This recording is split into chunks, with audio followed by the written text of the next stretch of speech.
ఇక్కడ చూడండి ఈ పేపర్కి మంచి యాడ్ ఇచ్చిండు. తెలంగాణ మీన్స్ బిజినెస్ అట. ఏందది? తెలంగాణ ఇన్నోవేటివ్ హబ్ అట.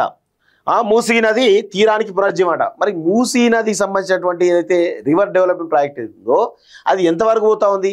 హడావుడిగా కొన్ని రోజులు హడావుడి చేసిరు, పేపర్లల్లో మీడియాలల్లో అక్కడక్కడ హడావుడి చేసి, అదే సీఎల్కు ఏదో కంట్రీకి పోయి అక్కడ హడావుడి చేసి మొత్తానికి మేము ఇట్లా చేస్తాం అట్లా చేస్తామని చెప్పేసి చెప్పడం జరిగింది. మరి మూసీ రివర్ డెవలప్మెంట్ ప్రాజెక్టు ఈ 2 సంవత్సరాల్లో గత సంవత్సరం వరకు మాత్రం మీరు చేయడం జరిగింది. మరి ఇప్పుడు ఏమవుతుందని 50,000 కోట్లు 1,00,000 కోట్లు అంటూ మాట్లాడారు కదా, ఎన్ని వేల కోట్లు పెట్టి మీరు ఈ దీనికి సంబంధించి?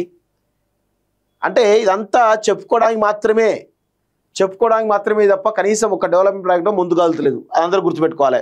ఇంకడేమంటాడు? సముద్ర రవాణా కోసం డ్రై పోర్ట్లట. అబ్బా మెట్రో విస్తరణ, మరి బుల్లెట్ ట్రైన్స్ అట. మెట్రో విస్తరణ ఓకే, మరి బుల్లెట్ ట్రైన్స్ సంగతి ఏంది? ఎందుకు ఇవన్నీ ముచ్చట్లు చెప్తారు? 30,000 ఎకరాల స్వయం సమృద్ధ ఫ్యూచర్ సిటీ. అబ్బా ప్రగతి బావుట హైదరాబాద్ అంటూ మాట్లాడుతూ ఉన్నారు. ఏం లేదని ఇదంతా అంబకు ఏం లేదు. ఇలా కేవలం ఫ్యూచర్ సిటీ అంటూ కేసీఆర్ 10 ఏళ్ల పాలనలో గచ్చిబౌలి, నానక్రాంగూడ ఆ ఏరియా, కోకాపేట, కొల్లాపూరు అవన్నీ ఏరియాలు డెవలప్ చేసేసి అక్కడ రియల్ ఎస్టేట్ రంగాన్ని అభివృద్ధి పరచడం జరిగింది. సో ఇప్పుడు అక్కడ భూములన్నీ కూడా అయిపోయినాయి కాబట్టి అక్కడ వీళ్ళకి బిజినెస్ చేసుకోవడానికి ఏముండదు, డబ్బులు సంపాదించడానికి. సో ఏం చేశారు? దాన్ని ఇటు సైడ్ తీసుకొచ్చారు, ఫ్యూచర్ సిటీ అంటే తీసుకొచ్చి రియల్ ఎస్టేట్ బిజినెస్లో వందల వేల కోట్ల రూపాయలు సంపాదించడానికి ఈ తెలంగాణ రైజింగ్ గ్లోబల్ సమ్మిట్ పెట్టడం జరిగింది తప్ప వేరే ఏది లేదు. ఇక్కడ కేవలం రియల్ ఎస్టేట్ని అమాంతం పెంచాలి.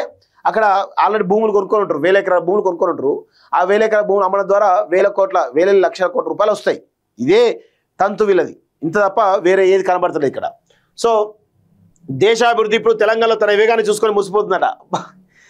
ఏం అభివృద్ధి జరిగింది తెలంగాణ? నాకు అర్థం కాదు. ఏమైనా జరిగిందా అసలు? ఒకసారి మీరు గమనించండి. జూబ్లీహిల్స్ ఎన్నిక ఒకటి పక్కన పెడితే, అది ఎందుకంటే అక్కడ ఆల్రెడీ ఆంధ్ర ఉన్నది కాబట్టి గెలవలేదు, కానీ వేరే వాళ్ళు ఉంటే 100% కాంగ్రెస్ పార్టీ ఓడిపోయేది. ఈరోజు మీరు సర్పంచ్ ఎన్నికలు, ఎంపీటీసీ జెడ్పీటీసీ ఎన్నికలు పెట్టండి చూద్దాం, మీరు గెలుస్తారో లేదో తెలిసిపోతుంది. ఎందుకు ఇవన్నీ ముచ్చట్లు? అన్నీ పనికి మాలిన ముచ్చట్లు తప్ప ఏం లేదు ఇక్కడ. ఓన్లీ కేవలం ప్రచారం కోసము, రియల్ ఎస్టేట్ బిజినెస్ కోసం తప్ప వేరే ఏమీ లేదు ఇక్కడ. ఒక 2047 వరకు ప్రగతిశీల బలమైనటువంటి మార్గదర్శనం గల $3 మిలియన్ ఆర్థిక వ్యవస్థ వైపు అడుగులు వేస్తున్న గ్రీన్ హౌస్ వాయువులు లేని రాష్ట్రంగా రూపాంతరం చెందుతుంది.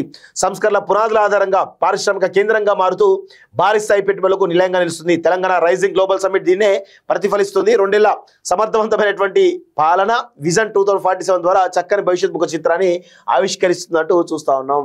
అంతా ఉత్తదే ఏముండదు. Telangana rising global summit come join the rise అంటూ చెప్తా ఉన్నారు.